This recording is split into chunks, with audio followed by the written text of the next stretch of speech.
Hey guys, Camp for 15 back at it with another video for you guys. And I'm back with another One Piece anime episode review for you guys as we're continuing on with the raid on Onigashima. And this episode we get a very interesting point being dropped in this week's episode, just from the standpoint. Not only do you get the eventful portion of Jinbei versus Who's Who, but Who's Who, he reveals something to Jinbei that he saw. What that could mean, no freaking clue. But let's get to it. So let's get a start on this episode. This is episode 1040. Um so literally the first part of the episode contains Nami, Otama, and Usopp. Again, they're just running away to safety from other Beast Pirate members because they kind of figured onto the fact the reason why the Gifters are turning side against them because they're listening to Otama's orders. So pretty much all the Beast Pirates are simply enough trying to kill her, and well, obviously the other Gifters won't allow that to happen. We see Gazelle Man and Daifugo pretty much protecting Otama because Otama's like, you're my friend, so they like that. And everything. So it kind of leads in this whole thing. Zeus starts talking to Nami, and it's this whole thing of asking like, hey, can I be your servant, or like some sort of accomplice to her or something like that. But again, it's the whole thing where she wants nothing to do with Zeus, but then she's like, all right, fine, how about this, I'll make this thing one better. Let me be your partner. I'll let you be my partner. And obviously Zeus is like, yes, I would always. I've been waiting for you to say that. Excuse me, guys. Yeah, he was like, oh, thank you, Nami, for giving me a chance. Simple as that. So he pretty much helps out in protecting them as well because he's like, I'm Nami's partner. So yeah, Usopp's like, this idiotic clown, she's got him wrapped her all the way around her finger, bro. Again, listen, I don't blame Zeus. Who would not want to be a Nami's partner? And I'm being that, and I'm not making suggestions, but who would not want to be Nami's partner? I would want to be Nami's partner. Even though she would probably trick me and everything, but whatever. But yeah, that's kind of where that goes. That's probably the most boring part of the episode. I could care less, honestly, to be honest. I could care less about this Nami Usopp storyline thing going on with Tama, because they kind of did their part already, and that's kind of it. So yeah, we cut over to the CP's Zero members, and again, they constantly are getting updates of what's going on in the battle. Again, the Gifters have helped the rebellion even the odds a bit, so the numbers have shrunk for the Beast Pirate members. Still, the Beast Pirate members are outnumbering them. It's just the Gifters are actually trimming the fat. And my God, I gotta get rid of this cough, man. I gotta get rid of this cough. But as I was saying, the Gifters, since they're advanced fighters, they're having the upper hand. But the thing is, one of the masked ones says, the one with, I think, the hat, he makes a mention of the fact like, yeah, but I'm interested about this one fight that's going on, a man that we're pretty much here to kill, and that man's fighting Jinbei, and he's referring to Who's Who because Who's Who used to be a government agent and he escaped. And seemingly enough, it seems like now we kind of somewhat know the reasoning why they would like to kill him. Ultimately, we don't get the ultimate reason, but it seems like we have maybe a potential clue of why they might be there to try to kill Who's Who. But pretty much the fight between Who's Who and Jinbei was pretty good, and this pretty good this week. But pretty much, we have it to where Who's firing off, like, again, all of his attacks just based off his like zone abilities, but he's using pretty much the same concepts of the six powers. Like, again, finger pistol uses fang pistol. And the thing is, Who's attack is actually breaking through Jinbei's hockey, like his armament hockey. It's breaking through him, and it's actually making him Jinbei bleed. which goes to show you how strong Who's Who is. Reminder: this is like a zone ability. He's got his zone ability stacked on top his his six powers move set. And yes, in a way, we somewhat have seen that, but in the case of Lucci, we never saw him use hockey. So I would envision that he's a lot stronger. Plus, he's putting probably hockey into it. So again, it's crazy. He's putting Jinbei back on the defense, and pretty much he's like, you see, and Jinbei kind of replies to him like, listen, whatever happened with your whole issue with Luffy and everything, that's none of my concern about the Gum Gum fruit. It is what it is. And pretty much Who's like, Luffy? I could give two shits about Luffy. The issue, the guy that ruined my entire freaking life to begin with, that guy is Shanks. He freaking ruined my life. And all of a sudden I see Straw Hat Luffy freaking wear the straw at the same exact Straw Hat Shanks has, or Shanks had in the past. No, this is like some sort of retribution I can get. And when I get my hands on Straw Hat, I will. But obviously Jinbei's like, listen, you know, Luffy is not going to lose. He's going to return and he's going to get back. And Who's like, what? This idiot lost to Kaido. What makes you believe that? And everything. And pretty much Jinbei's like, because I know him and I believe in Luffy.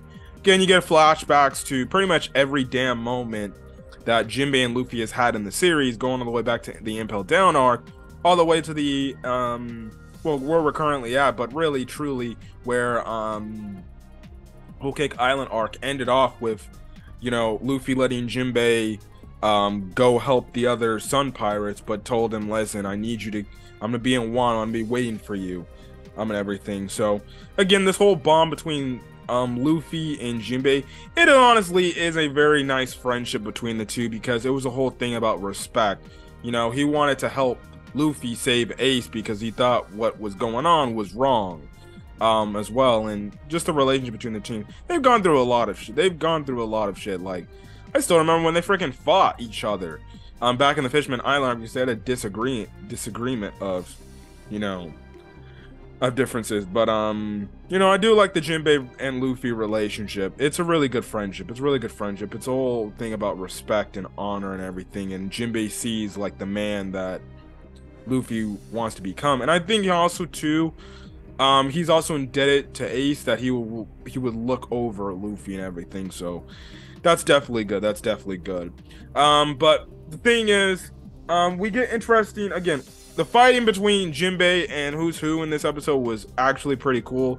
Yeah, the animation in some cases is wonky, but in other cases, like especially the demon Brick Fisk attack to Jinbei, it looked really good animated wise. And even when he went his full body hockey Jinbei, it was good.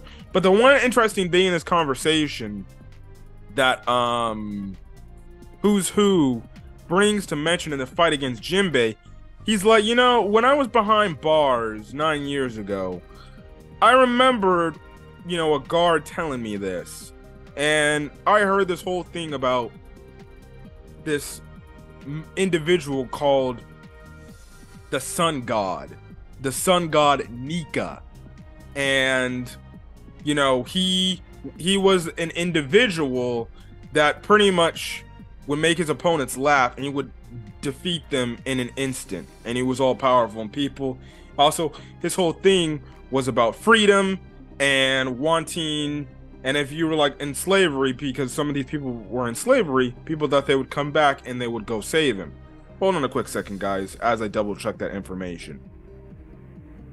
Okay, yeah, back. I'm just double checking so I don't get my facts right. Yeah, Who's Who pretty much said, you know, the Sun God Nika character, he pretty much, you know, was somebody that would free people from slavery, you know, and people would say always pray to salvation to the Sun God Nika to be freed from slavery and everything. And again, you know, he says the Sun God apparently laughs the same time, laughs a lot, makes others laugh, and then put those said individuals out of their misery. And Who's Who was always wondering, is like, you know, I heard that a guard, after, you know, the world government found out about, you know, a guard, boom, gone.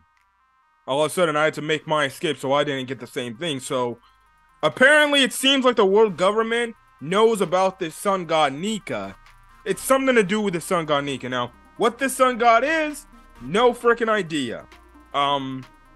And it's just interesting where he brings it up. And two, they do show a silhouette of the Sun God Nika, and it looks like in the form of that one individual that they showed from Skypiea. You know, if you remember back in the Skypiea arc, they showed an individual with looking like, you know, a very weird body, you know, structure. He had a staff, had weird flowy hair up, and then his, you know, he looked like he was jumping or something like that, like he looked like a Mario character or something. So it's interesting, just to say the least, from there, and who this Sun God Nika is. So this could be a character we might be seeing in the future, potentially. But Who's Who said, you know, it's funny, Sun God Nika, your old crew used to be called the Sun Pirates, and if I've got my facts correct, weren't fishmen in terms in slavery for a majority of the part of their lives? So I'm putting two and two together. You have to know something about this, don't you? And he starts getting at him and everything. But obviously Jinbei has no idea, you know, what the hell this guy is talking about. This is kind of like brand new information to him, and everything. So pretty much Who's Who goes all out, and he's just going on an attack rampage and everything, just going at him. Like, he eventually like starts finger pistoling him, and he's doing some pretty heavy damage. But then you get this one moment where freaking Jinbei just goes all out. He literally breaks his like fingers, like these two fingers. He breaks them, and then he breaks his like wrist after he grabs a hold of them, and he does the demon brick fist, does knocking him out, pretty much proclaiming to Who's Who, saying, you know, that information or whatever, you should be, you know, you should be expected to know that on your own self. And that's kind of where the episode ends off and everything. And also, it was also a way for him, Jinbei also telling Who's Who, do not insult my former crew, and everything. So it looks like Who's Who has been defeated. So if that's the case, that's another Tobi Roppo member down for the count, which is good. Now the question is, will the CP0 agents go, now that they realize who the winner, will they go after Who's Who and thusly killing him? Because if, like he mentioned in his talk with Jinbei, you know, somebody in the prison knew about Sun God Nika and they were gone the next day, well, it seems like it's one of these other situations, one of these other, I guess, points in history that the world government clearly knows something about, and they don't want nobody to know about this Sun God Nika. So what does the world government typically do when news comes out about any types of theories or history? Well, guess what they do? They end up killing them. So it could be interesting. You know, it's very interesting to see where this whole plot come up in terms of the Sun God Nika. It is interesting to say the least. Where that could go, who knows, especially for anime only people. But yes, but anyways guys, I'm gonna get out of here. Again, pretty solid episode of One Piece. I kind of wasn't too bought into this episode. I only really kind of care for the Who's Who versus Jinbei fight. Like the first half of the episode I could honestly care less about, but it is what it is. But anyways, if you guys like the video, leave a like, put in the comment section your thoughts on this week's episode of One Piece, as well as hit the subscribe button if you want to get more One Piece content. Just a channel update, for One Piece manga fans, since this week's manga was pretty good, and let's be honest, most of my other mangas that I review on the channel, which are really Black Clover and My Hero Academia, they're going on break this week, so I feel like this week's One Piece chapter is something that I need to talk about, like, really badly, because it has a lot of freaking information for where the story could be freaking headed. And I read the chapter, and I was like, I need to talk about this on freaking, I gotta talk about it. It's that big of a chapter, and like I said, I only do my manga chapter reviews if I think it's worth talking about. I think it's big and important enough to be like, okay, I need to give my little dabble and give my thoughts on this One Piece chapter. But interesting enough.